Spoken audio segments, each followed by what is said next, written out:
Well, it's Saturday, and it spent most of the day raining. So that sucks.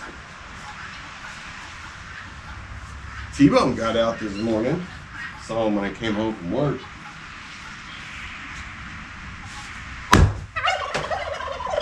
We got him back in finally. Took some doing.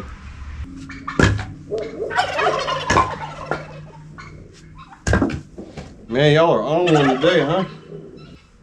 But since it's raining today, the day's half over with anyway, I couldn't really go do anything. Helped Zach pile up cow feed and the hay, burned a bunch of trash. Now I'm just chopping wood. It's actually getting hot out here. Shut up! But while we got a minute, chat. Government cannot regulate business. Ever. Ever. Doesn't matter how good the regulation sounds, it cannot happen. Government cannot regulate business because anytime government is tied to business, corruption will always present itself. Always. Always. So all these regulations and bills that both sides have passed, they shouldn't touch it at all. Because government has to be kept separate from business. When business leaders, the CEOs, businesses themselves, they become too powerful or they start to get too rich, well, people want a part of that. And they also see it as inequality because they aren't rich. So the government comes in and says, you know what, that's wrong. You can't be that powerful. We need to cut you down to size. Fight for the little man.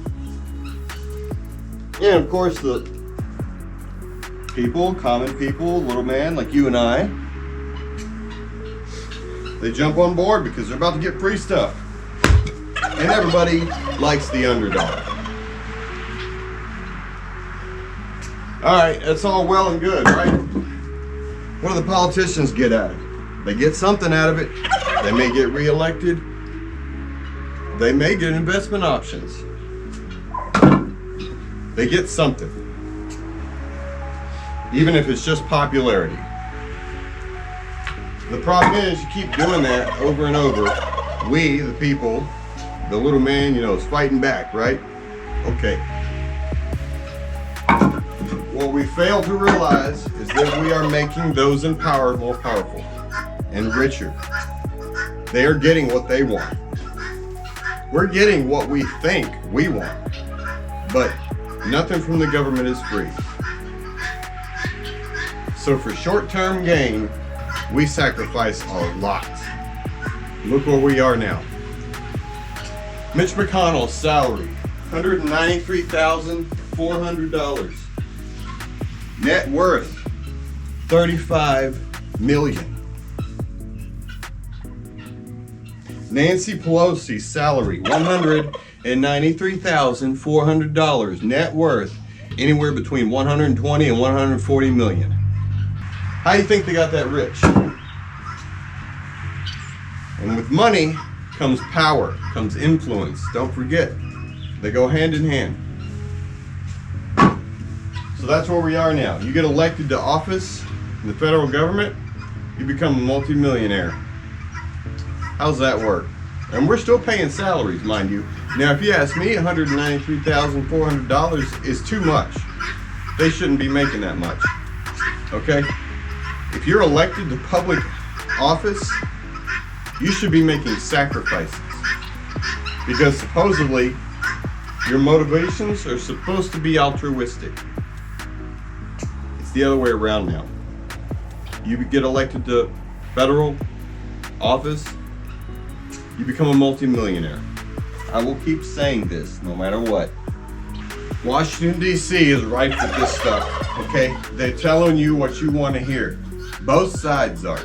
And it's not, like, we all know politicians lie, okay? It's a given. It's been a given for a long time. But it's not just about the lying. They're not just telling you what you want to hear just to get elected anymore. They're telling you what they think you want to hear so they can get rich. Obviously, it pays to get elected into office. Obviously, multi-millionaires. So these people that you want to get elected and that you think you like, man, it's the same old story. Same old story. Both sides. And it originated from regulation of business. Having influence over business. Having influence over companies. And then lobbyists of other companies coming to these politicians, making deals to better themselves and to better the politicians at the same time, scratching each other's back, right? You've heard that expression. Scratch my back, I'll scratch yours. Except now it has been taken to an extreme. And now this is where we are. It's not about the sides, man. They want us divided, okay? And with division, means we're fighting each other and not them, and we're not looking at what they're doing. They are getting what they can while they can get it, and they are stealing from us. The way it's supposed to work, okay?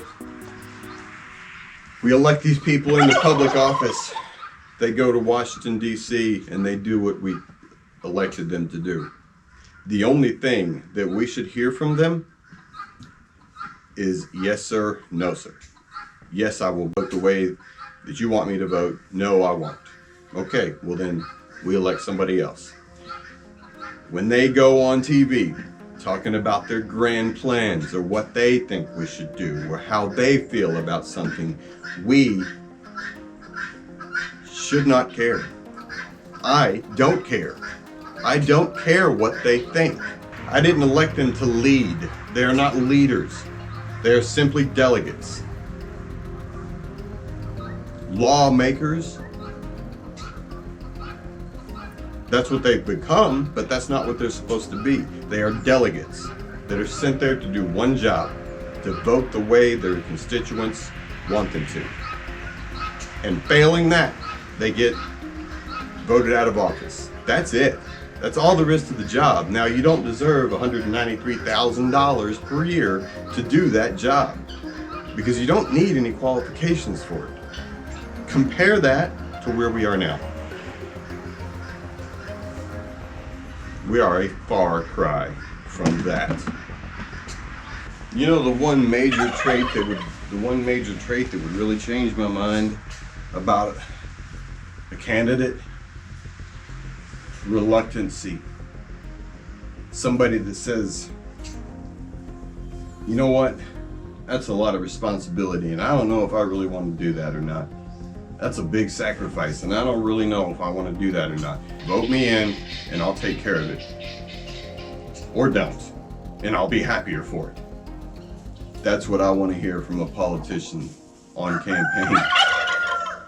Would that politician win in today's climate? No. No. Or would they? When's the last time we've ever heard anything like that? I can't remember a politician ever saying anything like that. Ever. It's uncharted territory. A reluctant delegate or leader is the best one because they understand the gravity of the situation. And that means they'll be making sacrifices and they have no ulterior motive. Just imagine it. A reluctant candidate. One that doesn't really want to do it, but if he's been called to service, then that's what he'll do. Just those words alone. Imagine that. Think we'll ever see it?